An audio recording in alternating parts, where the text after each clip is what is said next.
នាងខ្ញុំឈ្មោះសង្គមណារៀននៅថ្នាក់ទី7កនៅវិទ្យាល័យព្រះនរោត្តមរណរដ្ឋនាងខ្ញុំសូមសង្ខេបរឿងសុផាតចំពុក2នៅពេលដែលលោកសួនទៅភ្នំពេញប្រហែលបានប្រមាណខែនាងសូយ៉ាក៏បានឆ្លងទន្លេបានបុតមួយហើយដាក់ឈ្មោះថាសុផាតនៅពេលដែលនាងសូយ៉ាឆ្លងទន្លេហើយលោកសួនក៏រៀបការជាមួយអ្នកផ្សេងដែលមិនមែនជានាងសូយ៉ានាងសូស្ត្រីម្នាក់ដឹងរឿងនេះក៏យករឿងនោះទៅប្រាប់នាងសូយ៉ាឮដូច្នេះក៏យំហើយក៏សរសៃខ្ចីប្រមាណប្រហែលពី3ថ្ងៃក្រោយមកនាងសូយ៉ាក៏លាចាកលោកទៅអ្នកចិត្តថាមានចិត្តសប្បុរសក៏យកសុផាតយកទៅចិញ្ចឹមលុះប្រហែលសុផាតអាយុ8ឆ្នាំអ្នកចិត្តខាងក៏យកសុផាតទៅប្រគេនឲ្យលោកនៅឯវត្តនៅពេលដែលសុផាតទៅនៅវត្តសុផាតធ្វើចរិតល្អស្លូតបូតជាក្មេងល្អនឹងជួយធ្វើកិច្ចការលោកទៀតផងនៅពេលដែលសុផាតអាយុ12ឆ្នាំសុផាតក៏សូមលោកសង្ឃទៅរកឪពុក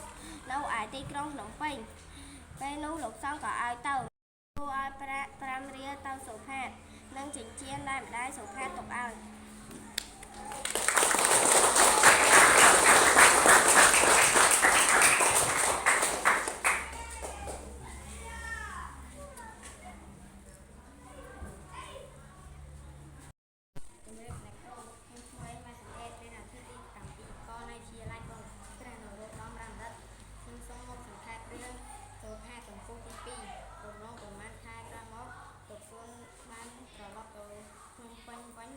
នាងសូយ៉ាក៏បានឆ្លងទន្លេបានកូនប្រុសមួយដូចសង្ហាដូចឪពុកហើយដាក់ឈ្មោះថាសុផាត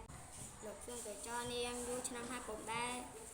សរសេរសម្បត្តិមកសួរសុខទុក្ខនាងសោះនាងក៏បានកើតទុក្ខឈឺរៀងរៃដោយឮថាលោកសួនបានរៀបការជាមួយអ្នកដទៃមិនមែនជានាង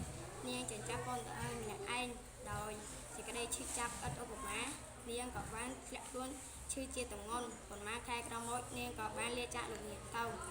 លុះអាយុបាន8ឆ្នាំអ្នកស្រុកបានយកសុផាតទៅប្រគេនលោកនៅឯវត្តឲ្យជួយទំនុកបំរុងនិងអប់រំដូចក្មេងដទៃទៀតសុផាតនៅក្នុងវត្តឧស្សាហ៍ព្យាយាមសុភាពរៀបសារចេះជួយយកអាសាអ្នកដទៃខិតខំរៀនសូត្រចេះនឹងជួយលោកនៅក្នុងវត្តច្រើនជាងគេលុះអាយុបាន12ឆ្នាំសុផាតក៏បានសុំលោកគ្រូទៅស្វែងរកឪពុកនៅរាជធានីភ្នំពេញលោកគ្រូបានឲ្យប្រាក់5រៀលនិងចិញ្ចៀនមួយវង់ឲ្យទៅសុផាតដើម្បីស្វែងរកឪពុក